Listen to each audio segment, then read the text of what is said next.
नमस्कार दोस्तों, मैं डॉक्टर ज्योति आप सभी का स्वागत करती हूं अपने YouTube चैनल नवरस हिंदी कहानियां में और आप सभी को बधाई देती हूं चैत्र नवरात्रि की।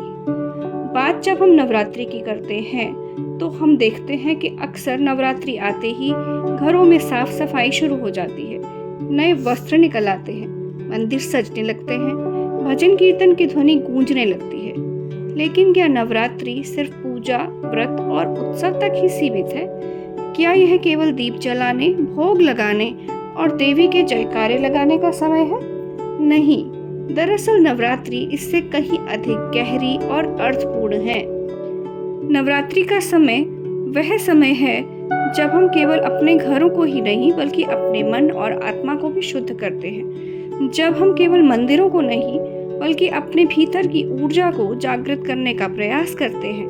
माँ दुर्गा के 9 स्वरूप केवल पूजन के प्रतीक नहीं है, बल्कि जीवन के हर संघर्ष में हमें शक्ति, धैर्य, करुणा और आत्मविश्वास की सीख देने वाले मार्गदर्शक भी हैं। हर वर्ष चैत्र नवरात्रि इन 9 दिनों को हम मनाते हैं, लेकिन क्या हमने कभी ये सोचा है कि माँ के हर रूप का हमारे जीवन में क्या अर्थ है? क्या कभी यह समझा है कि यह केवल स्त्रियों की ही नहीं बल्कि हर व्यक्ति की आध्यात्मिक और मानसिक यात्रा का हिस्सा क्यों है, और हिंदू धर्म में इसका इतना अधिक महत्व क्यों है? तो आइए इस नवरात्रि हम केवल दीप नहीं जलाएंगे बल्कि अपने भीतर के प्रकाश को भी प्रज्वलित करेंगे। माँ के 9 रूपों की इस दिव्य यात्रा में हम प्रवेश करेंगे, उनके संदेश को समझेंगे और उसे अपने जीवन में आत्मसात करेंगे, क्योंकि नवरात्रि केवल पर्व नहीं, यह शक्ति के जागरण का उत्सव है। नवरात्रि के 9 दिनों के दौरान सबसे पहले दिन माँ दुर्गा के जिस रूप की पूजा अर्चना की जाती है उसे हम शैलपुत्री कहते हैं। शैलपुत्री अर्थात अडिग संकल्प की देवी। दरअसल पर्वतराज हिमालय की पुत्री माँ शैलपुत्री जब बहुत छोटी थी, बालिका थी, तो उनकी सौम्यता और निश्चय देखकर सभी चकित हो जाते थे। उनका नाम ही उनके स्वरूप को दर्शाता है। शैल यानी पर्वत और पुत्री यानी कि बेटी। वे पर्वत की तरह अडिग, दृढ़ और सशक्त थीं। उनके पूर्व जन्म में वे सती माता थीं, जिन्होंने अपने पिता दक्ष के यज्ञ में आत्मदाह कर लिया था। परंतु शक्ति तो अमर होती है और इस जन्म में वे पुनः हिमालय राज के घर पर अवतरित हुई। उनका स्वरूप अत्यंत दिव्य था, एक हाथ में त्रिशूल और दूसरे में कमल। उनके वाहन वृषभ ने उन्हें स्थिरता और शक्ति का प्रतीक मनाया। वे हमें यह सिखाती हैं कि जीवन में कैसी भी कठिनाई आए, अगर हमारा संकल्प अडिग है तो कोई भी बाधा हमें नहीं रोक सकती। आज के समाज में जब लोग छोटी छोटी असफलताओं से विचलित हो जाते हैं तो माँ शैलपुत्री हमें याद दिलाती हैं कि धैर्य और संकल्प के बिना कोई भी लक्ष्य प्राप्त नहीं किया जा सकता। नवरात्रि के दूसरे दिन हम माँ दुर्गा के जिस रूप की पूजा अर्चना करते हैं उसे हम माँ ब्रह्मचारिणी कहकर पुकारते हैं। ब्रह्मचारिणी अर्थात तपस्या और संयम की देवी। जब माँ पार्वती को ज्ञात हुआ कि वे पूर्व जन्म में सती थीं और उन्हें शिव को फिर से पति के रूप में प्राप्त करना है, तो उन्होंने अत्यंत घोर तपस्या की। वे वर्षों तक कठिन साधना में लीन रहीं और इसलिए उन्हें ब्रह्मचारिणी कहा गया, अर्थात ज्ञान और संयम का पालन करने वाली। उनके एक हाथ में जपमाला है और दूसरे में है कमंडल, जो ध्यान और तपस्या का प्रतीक है। आज के समय में उनकी प्रासंगिकता बहुत ही अधिक है। आज जब लोग तुरंत सफलता प्राप्त करना चाहते हैं तो माँ ब्रह्मचारिणी हमें यह सिखाती हैं कि बिना धैर्य और मेहनत के कोई भी लक्ष्य प्राप्त किया ही नहीं जा सकता। इसलिए किसी भी चीज का शॉर्टकट कभी नहीं होता। माँ के तीसरे स्वरूप का नाम है चंद्रघंटा अर्थात शौर्य और शांति की देवी। नवरात्रि के तीसरे दिन माँ के चंद्रघंटा स्वरूप की पूजा अर्चना की जाती है। माँ पार्वती जब भगवान शिव से विवाह करने के लिए तैयार हुई तब उनका रूप अत्यंत ही दिव्य था और उनके रूप की आभा देखते ही बनती थी। उनके मस्तक पर अर्धचंद्र सुशोभित था और उनके घंटे की ध्वनि से दुष्ट कांप उठते थे। यही कारण था कि उनको चंद्र घंटा कहा गया। वे सिंह पर सवार हैं और उनके 10 हाथों में अलग अलग अस्त्र शस्त्र हैं। उनका यह रूप हमें सिखाता है कि करुणा और शांति के साथ साथ हमें अपने भीतर पराक्रम भी बनाए रखना चाहिए और आज के समाज में भी उनके इस स्वरूप की अत्यधिक प्रासंगिकता है। नवरात्रि के चौथे दिन माँ के जिस रूप की पूजा की जाती है उसे माँ कूष्मांडा कहा जाता है। माँ कूष्मांडा अर्थात मंद मुस्कान से ब्रह्मांड की सृष्टि करने वाली देवी। माँ कूष्मांडा को ब्रह्मांड की आदि शक्ति माना जाता है। जब चारों ओर घना अंधकार था, जब न आकाश था, न पृथ्वी, न जल, न अग्नि, बस शून्य था, तब माँ कूष्मांडा ने अपनी मंद मुस्कान से इस संपूर्ण सृष्टि की रचना की। उनके नाम का अर्थ ही यही है। कू का अर्थ है छोटा, ऊष्मा का अर्थ है ऊर्जा और अंडा का अर्थ यहाँ पर है ब्रह्मांड।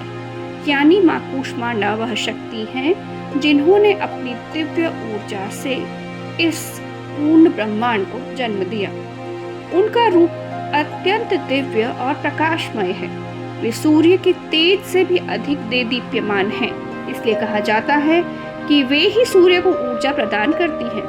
उनके 8 हाथों में कमंडल, धनुष, बाण, कमल, अमृत कलश, चक्र, गदा और जपमाला है। यह सभी प्रतीक उनकी शक्ति, ज्ञान और करुणा को दर्शाते हैं।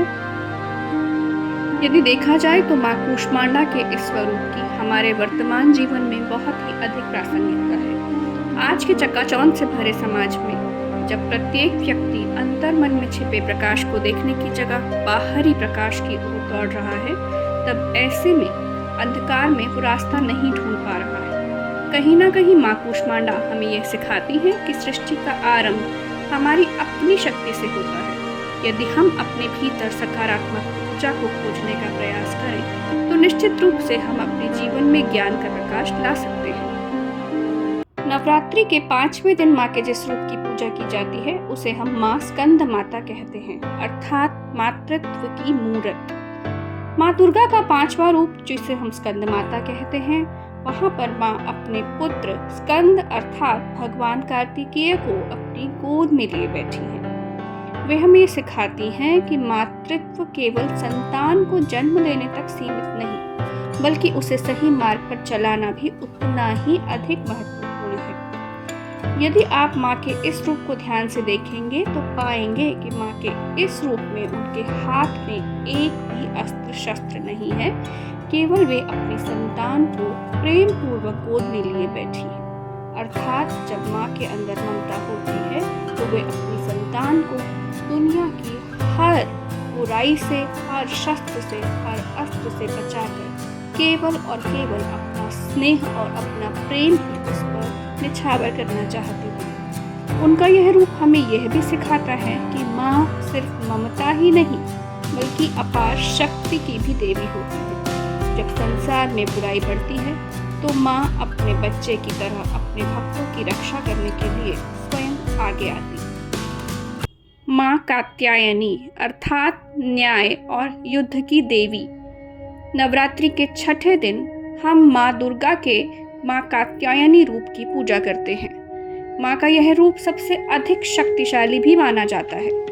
महर्षि कात्यायन की कठोर तपस्या के फलस्वरूप माँ कात्यायनी उनके घर जन्मी थी, इसलिए उन्हें कात्यायनी कहा गया।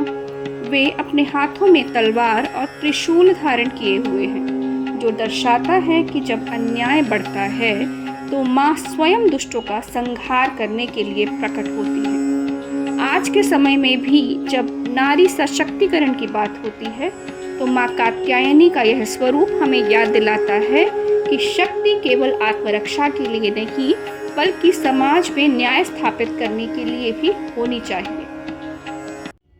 माँ कालरात्रि अंधकार का अंत करने वाली देवी। माँ कालरात्रि की पूजा सनातन धर्म में नवरात्रि के 7वें दिन की जाती है। रक्तबीज नामक दानव ने वरदान प्राप्त किया था कि उसके रक्त की एक एक बूंद से एक नया असुर जन्म लेगा। जब उसे मारने का कोई उपाय नहीं बचा, तब माँ ने अपना विकराल रूप धारण किया। वे रौद्र रूपिणी बन गईं, श्याम वर्ण, विशाल नेत्रों वाली और खुले केशों से लहलहाती हुई। माँ के हाथ में तलवार और खड़ग के अलावा मुंड से बना हुआ खप्पर भी था। इस खप्पर में उन्होंने रक्त बीज के रक्त की एक एक बूंद को इकट्ठा किया, अर्थात जैसे जैसे वो रक्त बीज के नए नए रूपों का वध करती गईं, वैसे वैसे उन्होंने प्रत्येक रक्त की बूंद को अपने खप्पर में समाहित किया और उसे धरती पर गिरने से पहले ही पी लिया।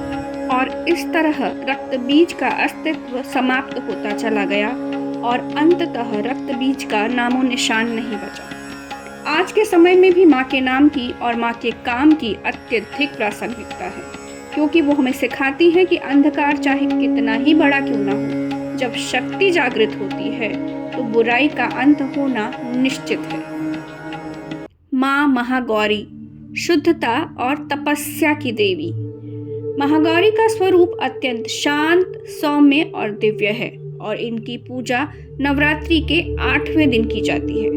उनका रंग दूध के समान उज्जवल है, इसीलिए उन्हें महागौरी कहा जाता है। लेकिन क्या वो हमेशा से ही ऐसी थी? नहीं।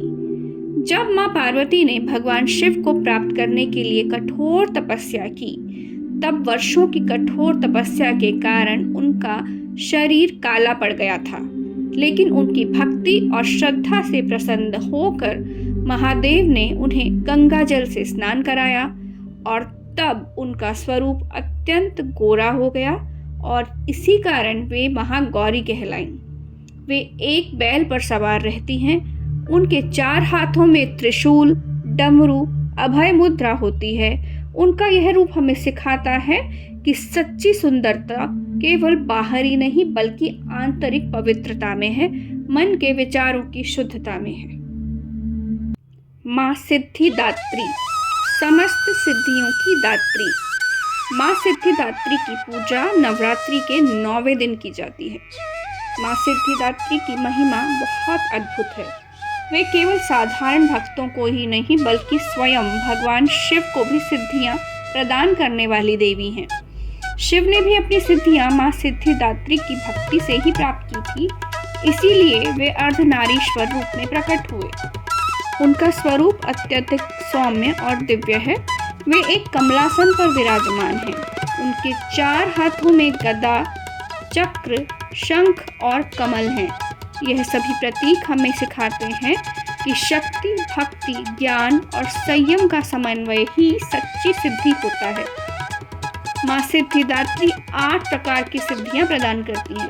अणिमा अर्थात सूक्ष्म रूप का धारण करना, महिमा अर्थात विशाल रूप का धारण करना, गरिमा अर्थात भारी बनना, लघिमा अर्थात हल्का बनना, प्राप्ति अर्थात इच्छित वस्तु को प्राप्त करना, प्राकाम्य अर्थात इच्छा पूर्ति की शक्ति, ईशित्व अर्थात सर्वशक्तिमान बनना और वशित्व अर्थात सब कुछ अपने नियंत्रण में करना। आज के समय में भी सिद्धिदात्री की प्रासंगिकता बहुत अधिक है। आज जब लोग भौतिक सुखों की ओर भाग रहे हैं, तो माँ सिद्धिदात्री हमें अपने स्वरूप के माध्यम से यह सिखाती हैं कि सच्ची सिद्धि आत्मज्ञान में है। जब हम अपने भीतर की शक्ति को पहचानते हैं, तब हमें किसी बाहरी चीज की आवश्यकता ही नहीं रहती। माँ दुर्गा के ये 9 रूप हमें जीवन के हर पहलू को समझने की प्रेरणा देते हैं। वे हमें यह सिखाते हैं कि शक्ति केवल बाहरी नहीं होती, बल्कि यह हमारे भीतर ही सिमटी होती है। चाहे कठिनाइयाँ कैसी भी हों, हमें हर स्थिति के लिए तैयार रहना चाहिए। कभी शैलपुत्री की तरह अडिग रहकर, तो कभी ब्रह्मचारिणी की तरह तपस्या करके, कभी कालरात्रि की तरह दुष्टों का नाश करके और कभी सिद्धिदात्री की तरह आत्मज्ञान की ओर बढ़कर। जब हम दुर्गा के इन 9 रूपों को अपने जीवन में आत्मसात करने का प्रयास करते हैं, तभी हम सच्चे अर्थों में शक्तिशाली और समर्पित बनते हैं।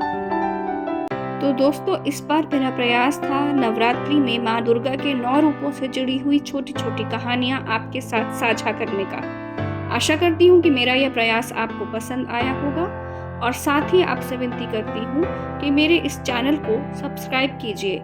यदि मेरा यह प्रयास आपको पसंद आया तो इसे लाइक कीजिए और मेरे इस काम को अपने और दोस्तों के साथ शेयर करना न भूलिएगा। अगली कहानी के साथ, अगले नए प्रसंग के साथ आपसे जल्दी ही मुलाकात होगी। तब तक नवरात्रि में आनंद उठाते रहिए, भजन कीर्तन करते रहिए। जय माता दी, नमस्कार।